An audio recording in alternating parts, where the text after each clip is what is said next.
Hola, ¿qué tal? ¿Cómo están? Buen día. Mi nombre es Abelino Jaramillo y vamos a continuar con nuestro curso de Derecho Corporativo que hemos venido pues llevando a cabo desde hace varias sesiones. Vamos a entrar ya al módulo 9 que tiene que ver con el tema de contratos mercantiles. Ahora bien, ya tuvimos oportunidad de repasar en los primeros módulos algunos aspectos que van a ser importantes tomar en cuenta para este módulo relativos a la persona, a la personalidad, a la capacidad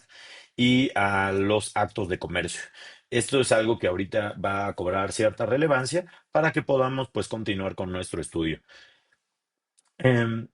Bien, pues vamos a comenzar con un aspecto muy básico y esto simplemente para tenerlo fresco respecto de lo que vamos a hablar más adelante, que bueno, pues de conformidad con el Código Civil Federal, que es el aplicable de forma supletoria para nuestra materia, convenio es el acuerdo de dos o más partes para crear, transferir, modificar o extinguir obligaciones. Entonces, en sentido amplio, sin embargo, en sentido estricto, vamos a tomar en cuenta que los convenios van a ser aquellos que extinguen o modifican derechos y obligaciones y por lo tanto el contrato en sentido estricto vamos a hablar de un acuerdo de voluntades que le crea o transfiere derechos y obligaciones. Y esta terminología, aunque puede parecer pues bastante exquisita, la realidad es que en la vida cotidiana de los aspectos jurídicos, pues sí es necesario tomarla en cuenta para que tengamos claridad respecto de la operación que estamos llevando a cabo. Y de esta manera, cuando nosotros vamos a crear un conjunto de derechos y obligaciones, pues vamos a estar hablando de un contrato, como puede ser un contrato de arrendamiento o un contrato de franquicia, y posteriormente cuando querramos pues terminar este contrato por mutuo consentimiento de las partes o modificar sus condiciones, pues vamos a estar hablando de un convenio y generalmente lo escucharemos como convenio modificatorio. Ahora bien, existen aspectos relevantes que vamos a desarrollar y ahorita abundar en cada uno de ellos, que son los elementos de existencia y los elementos de validez del contrato. El elemento los elementos de existencia, es decir, para que exista el contrato, se requiere principalmente un objeto que pueda ser materia del contrato y que exista el consentimiento de las partes. Ahora bien, el contrato puede ser inválido por incapacidad legal de las partes que en ella intervienen, por vicios del consentimiento, porque su objeto, motivo o fin sea lícito o porque no se lleve a cabo conforme las formalidades que exige la ley. Y vamos a tener que para nuestra materia, por regla general, el contrato será mercantil cuando el objeto, motivo o fin sea de especulación comercial y cuando las partes que en él intervienen sean comerciantes, esto tomando como base los artículos 75 y 76 del Código de Comercio y bueno, los respectivos del artículo tercero, donde nos habla de que quienes se reputan en derecho comerciantes. Es importante tomarlo en cuenta. Ahora bien, vamos a continuar para abundar respecto de cada uno de estos aspectos. Bien, eh, ¿qué es el objeto del contrato, un elemento de existencia? Pues es la prestación o cosa sobre la cual las partes convienen, es decir, aquello que el deudor se obliga a dar, hacer o no hacer y que constituye el contenido mismo de la obligación contractual. El objeto de todo contrato tiene que ser lícito, es decir, no tiene que ser contrario a la ley, a la moral ni al orden público. Y como en algún momento comentamos en uno de nuestros primeros módulos, pues obviamente nos parecen hasta cierto punto de manera redundante u obvio que pues la gente no va a llevar a cabo un contrato que tenga que, donde esté involucrado, por ejemplo, un hecho delictivo, pues no se puede llevar, este contrato pues no puede ser existente en la vida jurídica, pero pues, por ejemplo, existen otros contratos que a lo mejor, pues ya en la práctica nos parece que pudiera ser algo válido, sin embargo, pues no lo es así. Y, por ejemplo, en este caso vamos a hablar de tomar una de las cuestiones de el derecho de competencia económica, donde si estamos entre competidores entre sí que acuerdan ponerse de fijar un precio determinado por el producto en el cual ellos pues comercializan y compiten, pues este contrato es completamente ilícito, es una actividad ilícita ponerse de acuerdo con un competidor respecto del precio y otros tipos de condiciones que no son materia propiamente de este curso, pero pues por ejemplo, esta es una condición que probablemente como empresario o como comerciante pues no tengamos plena certeza de que podamos estar frente a un hecho ilícito, sin embargo es así.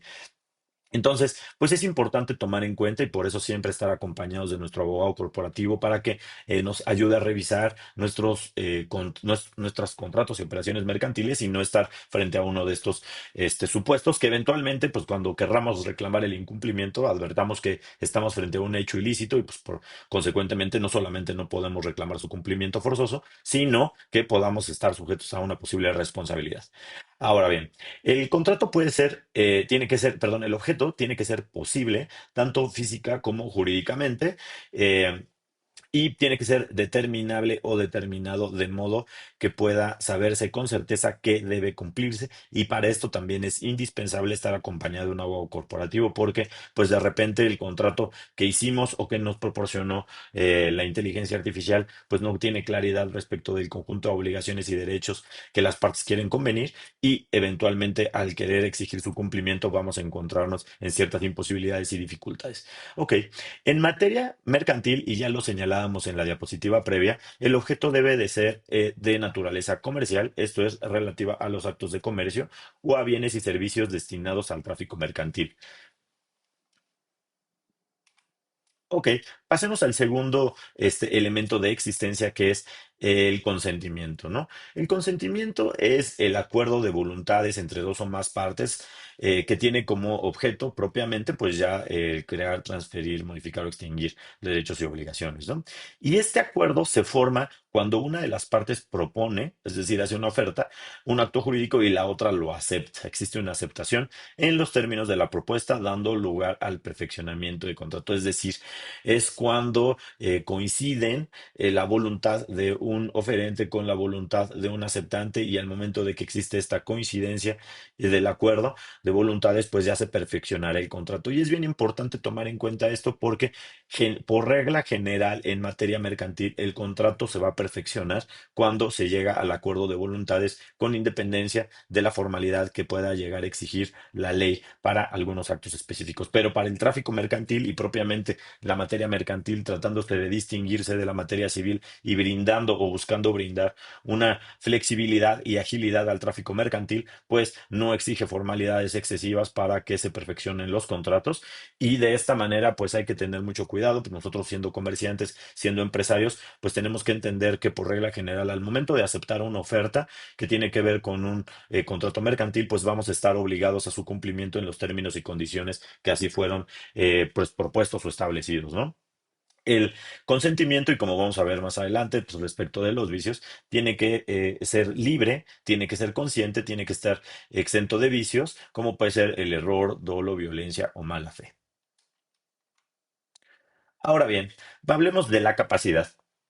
De conformidad con el artículo 5 del Código de Comercio, toda persona que según las leyes comunes es hábil para contratar y obligarse, y a quien las mismas leyes no prohíben expresamente la profesión del comercio, tiene capacidad legal para ejercerlo.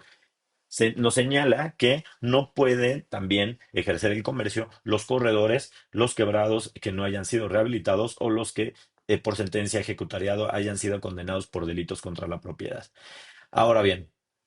es importante entonces tomar en cuenta que pues, para personas físicas, para la capacidad, pues tenemos que tener una plena capacidad de goce y ejercicio y pues puede actuar por sí o por un mandatario. Y una sociedad mercantil, nuestra capacidad va a estar dada, como lo habíamos dicho, pues me gustaría primero tocar el segundo punto, que es debe de actuar por su representante o mandatario que tenga facultades expresas para llevar a cabo esta contratación o esta operación. Recordemos cuando tocamos en el módulo específico de los sistemas de representación de sociedades mercantiles, que vamos a tener propiamente o tradicionalmente dos sistemas, la representación orgánica, que es cómo actúan las sociedades mediante sus órganos sociales, como es el administrador único, el consejo de administración o los gerentes, y vamos a tener a los mandatarios, que es a quien se le otorga un poder para que lleve a cabo actos concretos o específicos, ¿no? Entonces, es importante que cuando nosotros estemos llevando a cabo una contratación con una sociedad mercantil,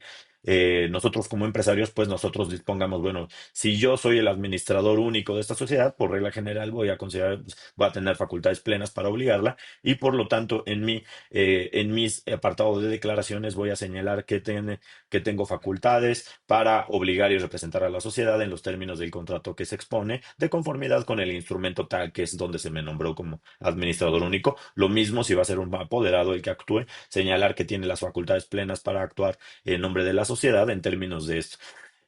No es necesario establecer o copiar el apartado de todas las facultades, basta con que se señale esto, aunque pues, sería ideal que se acompañara una copia, al menos copia simple de la escritura o la póliza donde vienen estas facultades, ya sea de uno caso u otro. Y otro elemento que tiene que ver y es bien relevante con el tema de la capacidad de las sociedades mercantiles y que abundamos también lo hemos tocado en varios puntos de este curso, en varios módulos, es que el límite de la capacidad de las sociedades mercantiles está constreñido a su objeto. Recordemos que el artículo cuarto de la Ley General de Sociedades Mercantiles nos señala que las sociedades mercantiles van a poder llevar a cabo todos los actos de comercio tendientes o que sean necesarios para cumplir con su objeto social. Es decir, si este acto de comercio que estoy realizando no es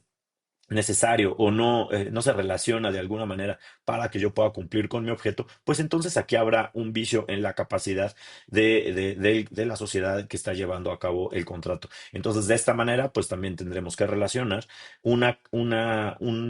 pequeña declaración donde se señale que este contrato se relaciona pues, con el objeto social de la sociedad para pues, cumplirlo de conformidad con lo que sea. Se puede copiar alguna parte, algún apartado del objeto social y que de esta manera pues haya claridad respecto del contrato que existe esta pues relación con el objeto social. Y es bien importante que también revisemos que la contraparte pues cumple con estos tipos de cuestiones, ¿no? Y esto es importante porque pues vamos a ver que la persona con la que estamos contratando efectivamente puede obligar a la sociedad mercantil con la que estamos trabajando, que el contrato, el objeto del contrato también se relaciona con el objeto social de la sociedad mercantil con la que estamos contratando y de esta manera pues también cuidar que nuestro contrato va a tener plena validez y eficacia. Por ejemplo, aquí también es una parte en la que también vale la pena hablar de estos contratos asociativos y la diferencia respecto de cuando actúa una persona física y una sociedad mercantil, hablando de la asociación en participación. Recordemos que la asociación en participación es un contrato de carácter asociativo que propiamente no genera o no crea una persona jurídica distinta a las partes contratantes y por lo tanto pues no va a tener una personalidad jurídica propia. El asociante va a actuar en nombre propio frente a terceros y pues va a tener entonces los requisitos de la persona física. Es decir, si nosotros estamos actuando como asociación en participación, pues la realidad es que el asociante va a tener que ser la persona quien en su esfera jurídica va a contratar y si nosotros vamos a contratar con una asociación en participación, pues tenemos que tener cuidado con esto de que pues quien firma el contrato y quien está obligando de alguna manera a la asociación, sabiendo que no tiene una personalidad jurídica propia, pues va a ser el asociante y que de esta manera pues cumpla también con estos requisitos de la capacidad que es necesarios para la persona física. Ahora bien, vamos a hablar de la forma. Como ya adelantábamos, pues la forma es el medio o modo en el que se manifiesta el consentimiento de las partes para que un contrato produzca efectos jurídicos. Los contratos mercantiles, por regla general, no van a estar sujetos a formalidades especiales, pudiendo celebrarse por escrito, verbalmente e incluso por medios electrónicos, salvo que la ley exija una forma determinada para su validez o que generen prueba. Entonces, esto es bien importante tomarlo en cuenta, que la regla general es que que el contrato se perfeccionará con el mero acuerdo de voluntades. Por excepción, tendremos que recurrir a alguna forma especial que sea el contrato por escrito o elevándolo a alguna formalidad más allá, como pues ante fedatario público. Y aquí podemos pensar en un contrato que pues que es indispensable elevarlo a una formalidad, que por ejemplo es el contrato asociativo relativo a la creación de una sociedad mercantil. Recordemos que, pues a final de cuentas, la creación o la constitución de una sociedad mercantil es un contrato.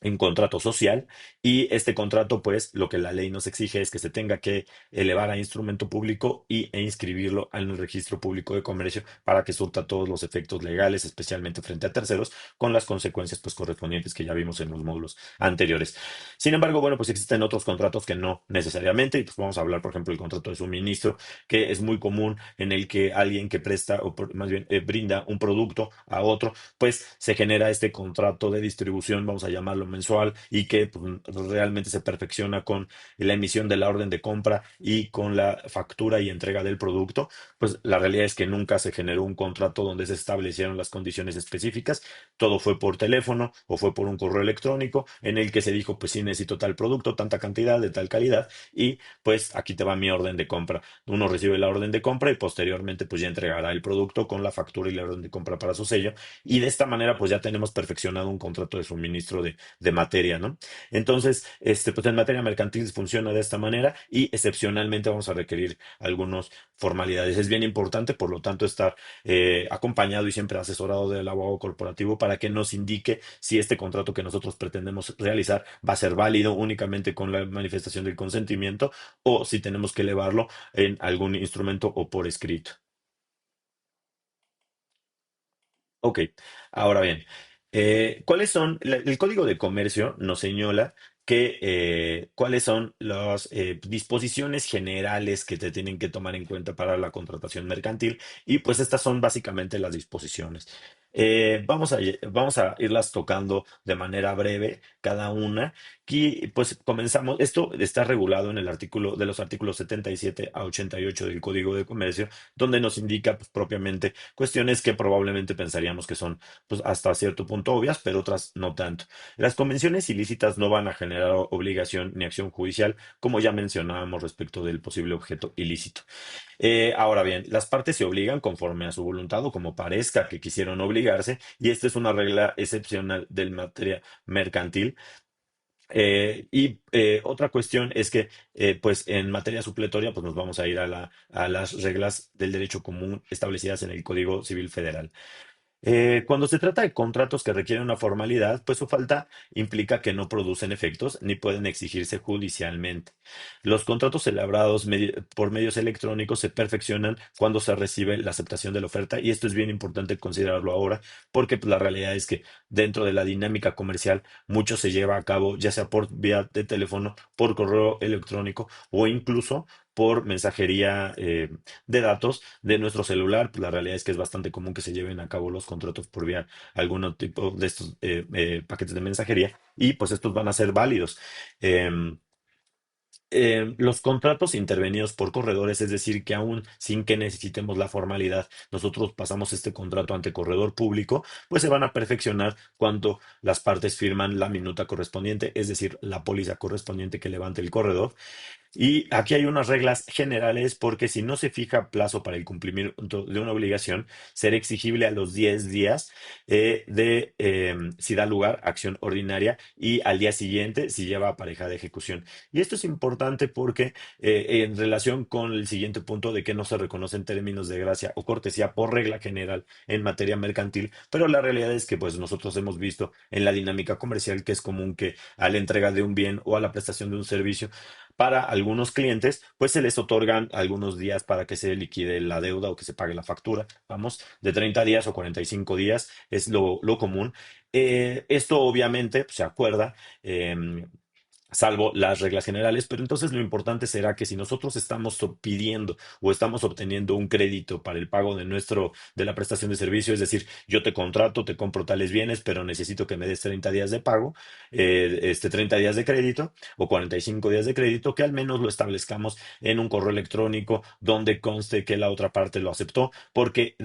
a su falta, o sea, a falta de que quede establecido plenamente esta condición, pues el prestador del servicio o el que nos dio los bienes puede eventualmente reclamar con base en estas disposiciones generales del Código de Comercio, que por regla general no existen términos de gracia, que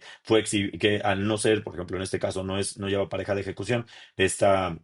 esta factura por no estar reconocida judicialmente, pues entonces yo puedo reclamar dentro de los 10 días y no a los 30 o 45 días como era mi intención. Entonces, si no queda este consentimiento plenamente, pues me lo van a exigir y probablemente el juez va a determinar que efectivamente pues se tiene que acudir a estas reglas generales de contratación mercantil. Entonces, es bien importante tomarlo en cuenta. Eh, Ahora bien, es también importante considerar que en materia mercantil los plazos se computan en plazos de 24 horas, pares de día, en mes calendario y en año calendario, no en días hábiles, etcétera, ¿no? La morosidad inicia al día siguiente al vencimiento cuando sí hay fecha pactada y desde la reclamación judicial o extrajudicial si no hay fecha. Y la reclamación extrajudicial es aquella que podemos llevar a cabo con un fedatario público. Es decir, yo comerciante tengo este adeudo, voy a reclamarlo y me voy a hacer acompañar de fedatario público para que levante un acta de la fe de hechos en la que se le exigió el cumplimiento de un adeudo. Y a partir de ahí va a entrar la morosidad cuando no haya una fecha establecida para el cumplimiento. A falta de pacto del lugar del cumplimiento, pues se va a entender que resulta adecuado según la naturaleza del negocio o la intención de las partes. Es decir, por ejemplo, si mi cliente quiere que le entregue pues X cantidad de producto, pues ya me dijo dónde están sus bodegas o sus series y yo pues voy a ir ahí porque bueno, aunque no se haya fijado, pues yo voy a ir ahí y lo voy a entregar ahí porque se entiende de conformidad con la naturaleza del negocio que ese es el lugar donde pues resulta adecuado entregar la mercancía, ¿no? O en alguno de sus puntos de distribución ya al consumidor final. Em, si no se especifican la especie y calidad de las mercancías, pues el deudor solo está obligado a entregar mercancías de calidad media y esto es importante tomarlo en cuenta. A lo mejor en el día de hoy pues resulta un poco obvio, pero pues la realidad es que estas disposiciones, como ya lo platicamos en algún momento en el primer módulo de dónde viene este Código de Comercio, pues es de 1889, donde pues este tipo de disposiciones eran importantes para brindar claridad a los comerciantes. Eh, Ahora bien, si se pacta pena por incumplimiento, es decir, si en nuestro contrato establecemos que va a haber una penalidad por incumplimiento, la parte afectada pues puede exigir el cumplimiento o la pena, pero no puedes exigir las dos cosas y esta es una regla especial del derecho mercantil. Ok, ahora vamos a hablar de los contratos de adición. El contrato de adhesión en materia mercantil es aquel cuyas cláusulas han sido redactadas unilateralmente por una de las partes, generalmente el proveedor o el comerciante, de modo que la otra parte, que es el consumidor o el cliente, solo puede aceptarlas o rechazarlas en su totalidad, sin posibilidad real de negociar. Y esto es bien importante cuando estamos hablando en esta materia mercantil, porque pues nosotros como empresarios o comerciantes, pues lo que nosotros tenemos que saber es que pues si yo quiero tener mi contrato de adhesión, pues voy a tener que cumplir con las regulaciones específicas contenidas en la Ley Federal de Protección al Consumidor cuando pues interviene consumidor final. Es decir, yo tengo mi producto y vamos a hablar hay muchos ejemplos, pero cuando se trata de la prestación de telefonía móvil, nosotros vamos a contratar el servicio y pues la realidad es que no nos ponemos a negociar las condiciones que se pueden dar. Ellos nos ofrecen diversos paquetes y el que se acomode más a nuestras necesidades es el que nosotros vamos a contratar sin la posibilidad de negociar las cláusulas una por una y pues de esta manera, pues nosotros nos vamos a sentar. Claramente, esto puede llegar a poner en desventaja al consumidor y por eso la legislación específica en materia de protección al consumidor en México establece algunas reglas que pues vamos a señalar ahorita. Por ejemplo, pues no serán válidas las cláusulas que permitan modificar unilateralmente el contrato por parte obviamente de quien lo redactó, liberen o trasladen la posible responsabilidad del proveedor. No puedo pactar yo eso, no puedo poner ahí de que yo no estaré sujeto a ninguna responsabilidad civil que derive de la prestación del servicio, que prevengan términos de prescripción inferiores a los legales. Bueno, recordemos que en materia, bueno, en el derecho, la prescripción es la liberación de obligaciones por el mero transcurso del tiempo y existen varias disposiciones en las cuales en el Código de Comercio, hablando propiamente de nuestra materia, donde se establece el tiempo necesario para que prescriba una obligación. Por regla general y salvo que no esté considerada, pues van a ser 10 años, pero entonces si es una de las que tienen menos tiempo, pues no podemos establecer además de todo, pues menos tiempo todavía, ¿no? Obliguen a formalidades esenciales para la defensa del consumidor, pues esto obviamente pues puede vulnerar los derechos de debida defensa de los consumidores, que además pues nuestra legislación de protección al consumidor parte de una asimetría en la posibilidad de defenderse. Y pues por esto se establece esto y dispongan la renuncia de derechos del proveedor. Entonces, bueno, pues claramente aquí podemos ver estas cuestiones de los contratos de adhesión. Si nosotros vamos a tener un servicio o vamos a vender un producto en el cual tengamos que tener un contrato firmado y queremos señalar que pues queremos que sea un contrato de adhesión, pues vamos a tener que llevarlo a cabo para con los términos que nos establece la propia ley de protección al consumidor, considerando además que en ciertos casos tienen que registrarse o ser aprobados por las autoridades competentes, que en este caso será la Profeco, o en materia de servicios financieros por la Conducef. Ok, ahora vamos a hablar de con los contratos mercantiles típicos. Más adelante vamos a hablar de los contratos mercantiles atípicos y vale la pena para este caso recordar que los contratos mercantiles típicos son aquellos previstos y regulados expresamente por el Código de Comercio o las leyes mercantiles especiales que establecen sus elementos esenciales, derechos, obligaciones y efectos. Estos contratos se caracterizan por ser de uso común en la actividad comercial y por lo tanto así que se elevan ya a ley, ¿no? Eh, Algunos de los contratos típicos, no vamos a señalarlos todos, pero algunos de los que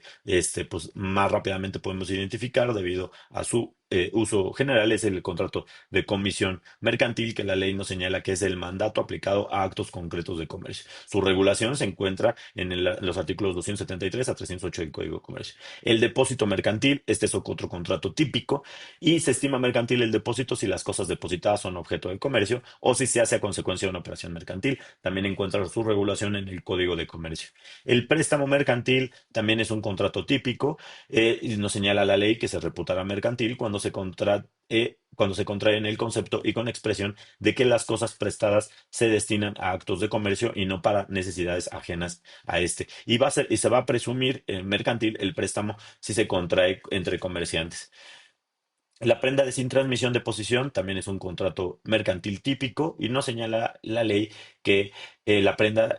constituye un derecho real sobre bienes muebles que tiene por objeto garantizar el cumplimiento de una obligación y su preferencia en el pago, conservando el deudor la posesión de tales bienes, y esta obviamente es la diferencia de la prenda común, y aquí su regulación está en la Ley General de Títulos y Operaciones de Crédito. Otro contrato que es típico y que obviamente pues lo conocemos mucho, es un contrato muy común dentro del tráfico comercial mexicano, es el fideicomiso. Sabemos que el fideicomiso, que en virtud de este contrato, el fideicomitente transmite a una institución fiduciaria la propiedad o la titularidad de uno o más bienes o derechos, según sea el caso, para ser destinados a fines lícitos y determinados, encomendando la realización de dichos fines a la propia institución financiera. Un contrato mercantil por excelencia y un contrato típico regulado en la Ley General de Títulos y Operaciones de Crédito. Por último, otro contrato que no está en estas leyes que nosotros pues conocemos y que sabemos que son mercantiles, como de manera más pronta o sencilla, es el contrato de seguro. El contrato de seguro es cuando la empresa aseguradora se obliga, mediante el pago de una prima, a resarcir un daño o pagar una suma de dinero al verificarse la eventualidad prevista en el contrato, y esta está regulado en la ley sobre el contrato de seguro. ¿Cuál es la importancia de conocer que estos sean contratos mercantiles, especialmente contratos típicos? Pues que su regulación se encuentra específicamente en una ley y que de ahí se van a desprender por regla general los derechos, obligaciones, los efectos del contrato, y que de esta manera pues nos puede ayudar también a entender qué es lo que nosotros estamos celebrando. Ahora también, como hemos mencionado desde los módulos anteriores, que sean contratos mercantiles, pues va a determinar la vía en la cual vamos a nosotros a solicitar su ejecución o a pedir la pena respectiva ante su incumplimiento. En el módulo siguiente vamos a hablar un poco de este tema de la resolución de conflictos. Ok, ahora bien, vamos a hablar entonces ya de los contratos mercantiles atípicos. Pues son aquellos que por exclusión no están expresamente regulados por la ley mercantil, pero que se celebran válidamente conforme a la autonomía de la voluntad de las partes, siempre que su objeto sea lícito y se relacionen con actos de comercio. Por ejemplo, dos contratos atípicos, pero que también son muy comunes, escucharlos en la vida cotidiana comercial es el contrato de joint venture, donde, bueno, un concepto comúnmente aceptado es aquel contrato, es ese acuerdo de colaboración empresarial mediante el cual dos o más personas físicas o morales, nacionales o extranjeras, un recursos, capital, tecnología o conocimientos para llevar a cabo un proyecto o actividad económica común sin constituir necesariamente una nueva persona moral. Otro contrato atípico que también se conoce mucho es el contrato de intermediación comercial o brokerage agreement, en el que una persona pone en contacto a compradores y vendedores sin intervenir directamente en la compra-venta. Ok, bueno, pues estos básicamente son las diferencias de contratos típicos y atípicos y sus particularidades. Por último, vamos a hablar de la terminación y extinción de los contratos. Para esto nos vamos a apoyar mucho en la teoría de extinción de las obligaciones y en las disposiciones de extinción de obligaciones contenidas en la legislación común federal, pero pues vamos a ir tocando una a una cuando son, porque son aplicables a nuestra materia, ¿ok? El artículo, bueno, mencionábamos que pues vamos a recurrir a las disposiciones del Código de la legislación del derecho común, es decir, al Código Civil Federal, y esto porque pues el Código de Comercio nos señala expresamente que la supletoriedad de la legislación civil federal, las obligaciones mercantiles. Recordamos que los contratos es una especie de las obligaciones. Ok. Ahora bien, la forma natural de extinguir o determinar un contrato, pues es a su cumplimiento o su pago, que es la entrega de la cosa o la cantidad de vida o la prestación del servicio que se hubiera pactado y es la forma, pues como mencionamos, natural de la extinción de la obligación. Otro de los mecanismos para terminar o extinguirlo, pues es el término de una vigencia, que es, por ejemplo, en los contratos vamos a hablar de un contrato de arrendamiento. El contrato de arrendamiento se establece por un año. A la terminación del plazo pactado por las partes, pues este contrato pues se va a concluir. Si no existe una renovación, ya sea tácita o expresa, de conformidad con la naturaleza del contrato. El convenio, que este, bueno, pues es por mutuo consentimiento de las partes, a lo mejor y nosotros tenemos un contrato de suministro por un año, pero la realidad es que ambas partes consideramos que este contrato no se adecua a nuestras necesidades particulares y por lo tanto válidamente podemos llegar a un acuerdo que, como mencionábamos al principio de este módulo, que el convenio en sentido estricto es el acuerdo de dos o más personas para modificar o extinguir obligaciones y pues este caso va a ser el particular, vamos a extinguir el contrato, vamos a terminarlo por mutuo acuerdo entre las partes. Y bueno, las siguientes modalidades de extinción de las obligaciones, pues estamos frente a la compensación, que esta tendrá lugar cuando las partes reúnen la calidad de deudores y acreedores recíprocamente y por su propio derecho, por ministerio de ley, se van a extinguir las deudas respectivas hasta la calidad que importe la menor. Es muy común también en el tráfico comercial y pues se conoce comúnmente como cobrarse a lo chino. La confusión de derechos es cuando las cualidades de acreedor y deudor se reúnen en una misma persona y para esto pues es muy importante pensar por ejemplo en la fusión de sociedades si se trata de una acreedora y una deudora. Al haberse fusionado las sociedades pues en una misma persona se van a reunir la calidad de acreedor y de deudor y por lo tanto lo que la ley hace es pues que por ministerio de ley se va a extinguir esta obligación que hubiera estado pendiente entre las partes. La remisión de deuda, pues se trata de la renuncia o la condonación de deuda, pero la realidad es que este mecanismo de extinción de obligaciones, pues es prácticamente inaplicable en materia mercantil, porque pues en materia mercantil lo que se busca es la obtención de un lucro por la especulación comercial llevada a cabo, entonces pues no es muy natural que se dé una renuncia o una condonación de una deuda. La novación es otro mecanismo y este pasa cuando las partes en él interesadas la alteran, sustituyendo una obligación, cambiándola por una antigua, una nueva. Ok. Ahora bien, eh, la inexistencia, esta se va a dar cuando se reclame que la celebración del contrato, que en la celebración del contrato no existe, no se perfeccionaron algunos de los elementos que son necesarios para la existencia, que como ya platicábamos, pues son el objeto y el consentimiento. Ahora, también hay nulidad, que esta nulidad se va a dar porque hubo alguno de los aspectos que invalidaron algunos de los aspectos que intercedieron en los elementos de validez del contrato, que como ya hablábamos, pues son capacidad de las partes, ilicitud en el objeto, formalidad y algún tema en en el otorgamiento del consentimiento. Entonces, la Suprema Corte ya nos ha señalado que la diferencia entre la inexistencia y la nulidad, pues es meramente teórica. Sin embargo, pues sí resulta un mecanismo válido, o bueno, un mecanismo que se puede reclamar para el tema de la determinar un contrato.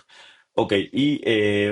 otro mecanismo que ya platicábamos hace un momento, que es para la extinción de la obligación, es la prescripción, donde la obligación se extingue por prescripción si el acreedor no exige su cumplimiento durante el tiempo fijado por la ley. Eh,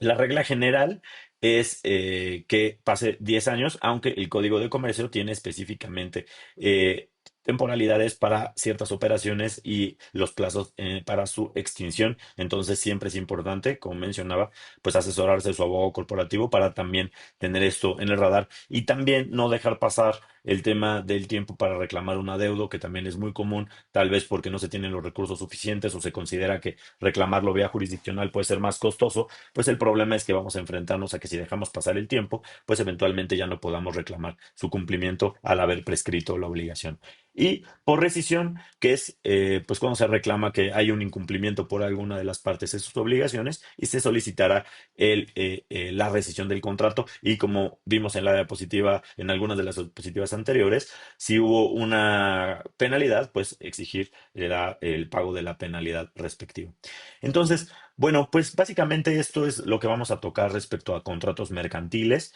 Espero que haya habido claridad en la exposición y bueno, pues les agradezco por haber visto este video. Les recuerdo seguirme en mis redes sociales como Abelino Jaramillo 16. Mi nombre es Abelino Jaramillo y nos vemos en el siguiente video. Gracias.